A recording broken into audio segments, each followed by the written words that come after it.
Estate with Champions Real Estate Team here at Berkshire Hathaway Home Service Ambassador Real Estate Company. My name is Mark Wehner II, team leader, Champions Real Estate Team, and joining me today is Russ Williams with Williams Mortgage. So we jump on here every Wednesday and kind of run down what's going on in the real estate market. And we always start off with a quick tip. So this quick tip is kind of a loaded one in all aspects of it. Just we're talking about pricing. Just a second. Sorry, I got my kiddos here running around.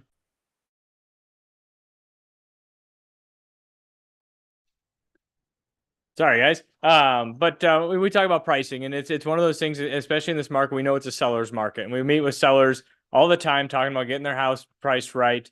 And sometimes when we talk with them, well, we tell them their house is, let's list it at 500,000. Well, they think, well, let's start at 525, and then we can potentially come down. Well, the thing is right now a lot of buyers are very educated, in my opinion, at least the buyers that are working with us at Champions Real Estate Team, that we're showing them houses and going over what's, in that price point, what does 500 get them? What does 525 get them? What does 550, 450? And they're looking at all those ranges. And when we go walk into a house, we can kind of tell you, they kind of almost sense it that, this one might be a little overpriced, and they might not even put an offer in. And so what we see in that case is no offers come in. Those agents go back to their sellers. Well, we've had 10, 15, 20, 5 showings on the house. Well, let's do a price reduction. And so then all of a sudden now it's a price reduction. And then buyers may think, oh, they're really motivated, and then they try to come even lower than that 500 potentially. And so you kind of get caught in that conundrum. And then the sellers are going, we just did a price reduction, we're not going to go down any further. So you have this almost stalemate that you get in that case. Whereas if you price that house appropriately, let's say that $500,000 example, you price it where, us at Champions Real Estate Team kind of give you, we work together to come up with that price. And we say, hey, 500,000, I think is going to get us the most traffic. And we want to maximize your equity in that house and net you the most amount of money.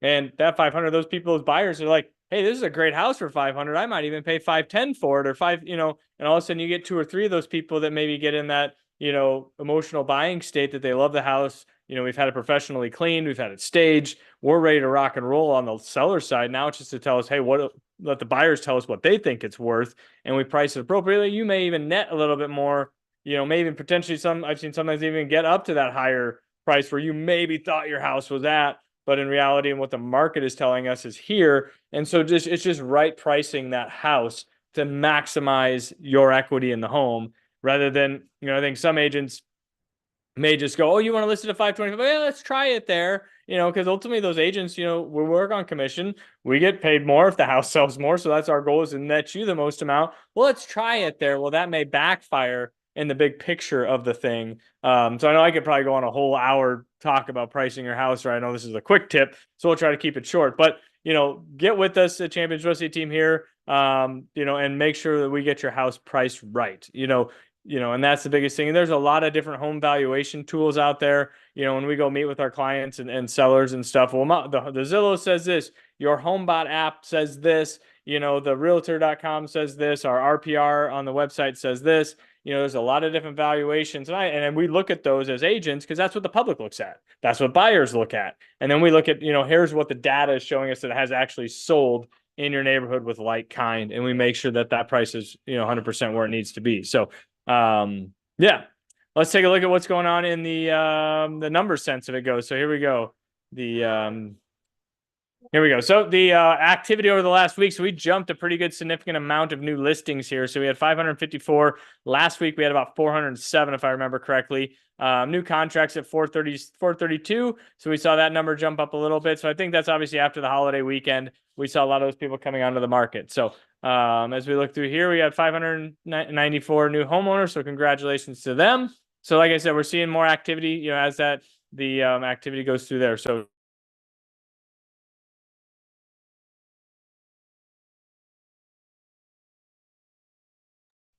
sorry, I guess when you do your video from home and you got a 3-year-old and a 9-month-old, they want to play with each other. So, but right when you do the video, they're all quiet before you get on. So anyways, here we go.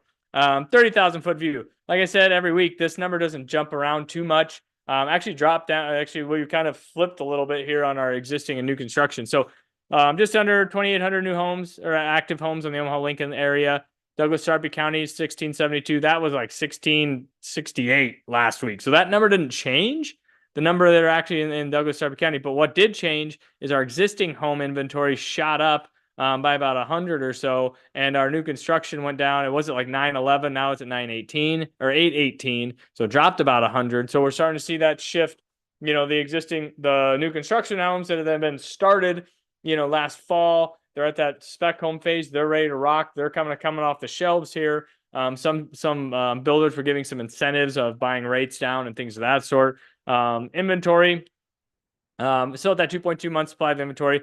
The average sold price jumped from 337 to 340. So we're seeing a pretty good jump in that side just over the last week. So, so we're still seeing a pretty good active market. That 30,000 foot view doesn't change too much, but when you look at a microscope view of existing homes versus new construction, you do see a change and a shift a little bit in that market, that we're seeing more existing homes and less new construction. So if you're still looking for some of those quote unquote deals on those spec homes, they may be running out because those spec homes are getting sold.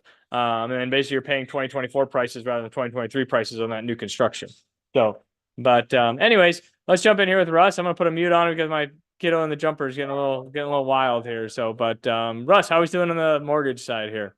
Doing great, Mark. I don't hear anything in the background, so your microphone must be peeling that out. But mortgage rates are improved just a little bit this week. Part of that's in response to some jobs numbers that came in a little bit softer than anticipated.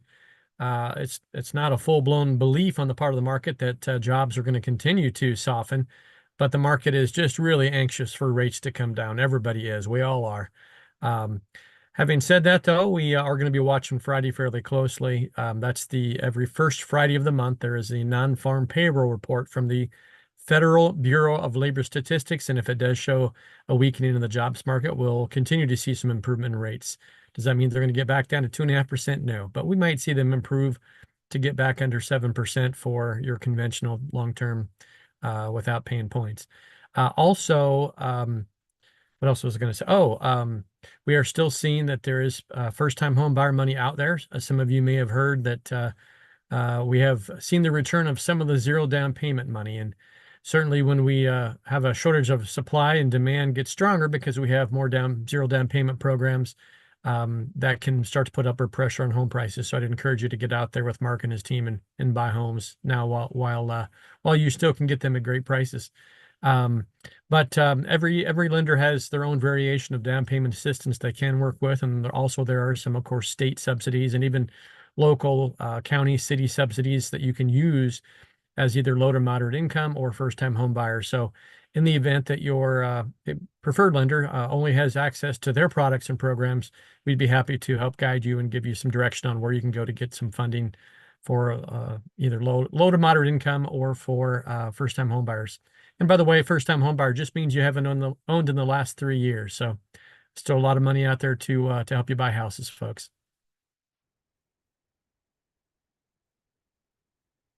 You're still on mute, Mark. There you go. All right. So that's an important point, I think, that you said about the first-time home buyers, that within the last 3 years. So that some people have lived in a home for a while, they may qualify for some of those, incentives and things of that sort. So that's something to keep in mind. So, if you have any questions, give us a holler. Russ, 290-8936, myself, 672-7670. And appreciate everyone listening to us. I got a little kiddo that's unhappy. I don't know if you may or may not be able to hear that, but I can. So anyways, appreciate everybody listening. Like I said, have any questions on the pricing it right and that sort, just give us a holler. We're happy to come and chat with you, give you a rundown, basically give you a game plan. That's our goal is ultimately, I use a lot of sports analogies. I coached hockey for 15 years. We want to have that press box view and see what's going on the field, what the buyer's selling, what the sellers are thinking, buyers are thinking, and then have a playbook for each side to understand. And if you can walk up to the line of scrimmage and call an audible if you need to, because the coach upstairs is seeing something different down on the field than what you're seeing actively on the field. So that's what we do here, is kind of have a good system in place to take care of you both on the buying side and the selling side, and give you a good game plan playbook to rock and roll with that side of it. So give us a holler, happy to help, and we'll see everybody